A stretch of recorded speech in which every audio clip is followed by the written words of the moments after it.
Era uma noite tranquila, o vento soprava suavemente lá fora, e a casa de Eduardo estava mergulhada em silêncio. Ele estava exausto depois de um longo dia de trabalho e, sentado no sofá, assistia televisão enquanto relaxava. A pequena casa onde vivia com sua esposa, Mariana, sempre fora um refúgio de paz para ambos.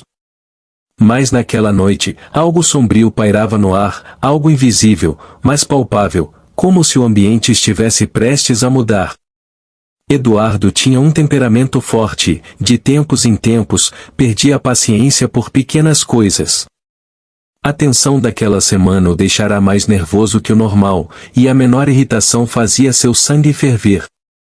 Naquela noite, foi Mariana quem, sem querer, o aborreceu ao pedir que ele ajudasse a lavar a louça após o jantar. Ele explodiu.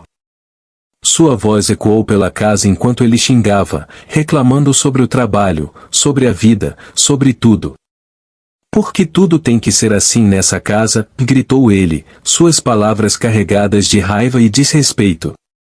Mariana, já acostumada com os momentos de fúria do marido, ficou em silêncio, tentando não provocar mais discussões. Após o desabafo, Eduardo se jogou no sofá, ainda murmurando palavrões, sem perceber que algo havia mudado na casa. O ar parecia mais denso, a temperatura caiu levemente, e as sombras nas paredes pareciam crescer e se mover. Mariana olhou ao redor, sentindo um desconforto inexplicável, mas decidiu não comentar nada. Enquanto a noite avançava, Eduardo começou a ouvir ruídos estranhos. Inicialmente, pensou que eram sons vindos da rua, talvez o vento ou um carro passando. Mas os ruídos se intensificaram, e algo dentro dele dizia que não era o vento. Sons como passos abafados, vindos de algum lugar dentro da casa, começaram a preencher o silêncio. Mariana foi dormir, mas Eduardo permaneceu na sala, perturbado e sem conseguir relaxar.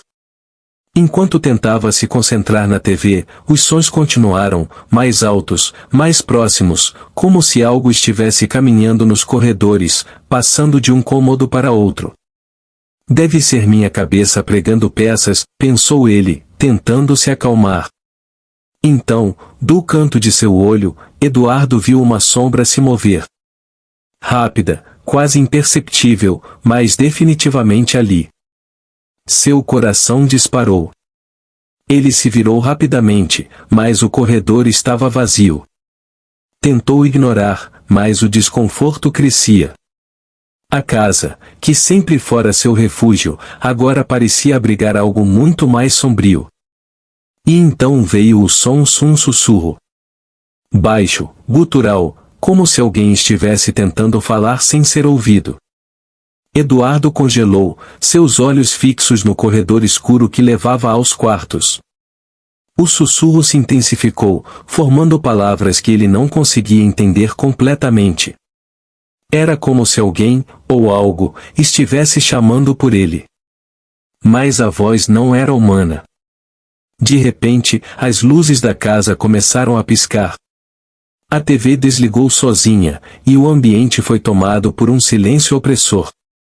Eduardo levantou-se do sofá, sentindo um calafrio percorrer sua espinha.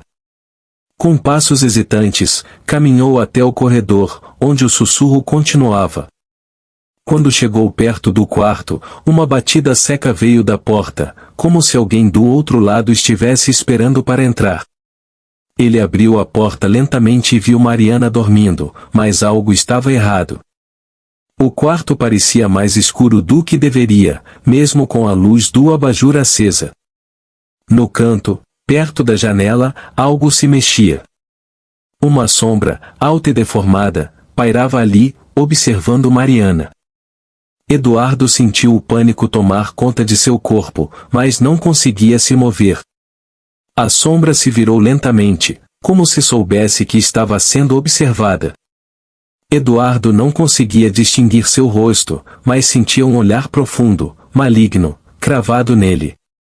De repente, a voz voltou, clara desta vez: "Você me chamou e agora estou aqui." Eduardo finalmente entendeu. Suas palavras, os xingamentos, o desrespeito, e ele havia atraído algo para dentro de sua casa, algo que estava à espreita, esperando por uma brecha. O mal que ele sempre acreditou ser apenas superstição estava ali, materializado, pronto para levá-lo. Ele tentou correr para Mariana, para acordá-la, mas a sombra se moveu rapidamente, atravessando o quarto e bloqueando sua passagem. Eduardo recuou, o coração batendo descontroladamente. O sussurro agora era um riso baixo e distorcido, ecoando pelas paredes. A sombra começou a se aproximar, lentamente, como se estivesse se alimentando do medo de Eduardo. Cada passo que dava, o ambiente ao redor parecia encolher, sufocando-o. Ele tentou gritar, mas sua voz não saiu. Tentou fugir, mas seus pés estavam presos ao chão, como se a própria casa o estivesse segurando. Finalmente, a sombra parou à sua frente, tão próxima que ele podia sentir o ar gelado que emanava dela. E então, num último sussurro, disse: "Você me chamou, e agora vou te levar." A última coisa que Eduardo viu foi a escuridão engolindo tudo ao seu redor, um silêncio absoluto e o riso demoníaco ecoando em sua mente. Na manhã seguinte, Mariana acordou e encontrou a casa completamente silenciosa. Eduardo não estava em lugar algum. Ela procurou por todos os cômodos, mas não havia sinal dele. Seu telefone estava na mesa, as chaves do carro na porta, como se ele nunca tivesse saído. Mas ele havia desaparecido. Ela se lembrou dos xingamentos da noite anterior, do jeito como a casa parecia diferente após a explosão de raiva de Eduardo. E então, um pensamento terrível a invadiu, talvez o mal que ele havia evocado com suas palavras realmente tivesse vindo buscá-lo. Ninguém nunca mais viu Eduardo.